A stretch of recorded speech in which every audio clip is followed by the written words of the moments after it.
इयत्ता 7वी बालभारती पुस्तकातील हा पाठ चूक कोणाची. तसा हा पाठ खूप छोटा आहे, पण खूप काही गोष्टी विचार करायला लावणार आहे. सुरेश हा 7वीमध्ये शिकणारा गरीब व होतकरू मुलगा आहे.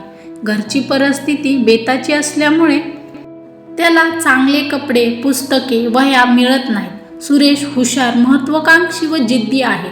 तो पहाटे लवकर उठून घरोघरी वर्तमानपत्रे टाकतो. त्याला काही पैसे मिळतात. त्यातून तो स्वतःची पुस्तके, वह्या विकत घेऊन अभ्यास करतो. एक दिवस एका दुकानाच्या फटीतून वर्तमानपत्र टाकताना दुकानासमोर बसलेल्या माणसाने सुरेशला वर्तमानपत्र वाचायला मागितले. त्याने ते दिले नाही. तो माणूस रोज त्या दुकानासमोर फळीवर झोपायचा. दुसऱ्या दिवशी सुरेश वर्तमानपत्र टाकून गेल्यानंतर त्या माणसाने लांब काटकीच्या साहाय्याने वर्तमानपत्र काढून घेतले. पुढे रोज असेच घडू लागले. दुकानाचे मालक सुरेशवर खूप रागवले. सुरेश म्हणाला, मी एकही दिवस खाडा केला नाही. दररोज वर्तमानपत्र टाकून गेलो आहे. यावर दुकान मालक विश्वास ठेवायला तयार नव्हते. त्यांनी त्याचे पैसे कापले.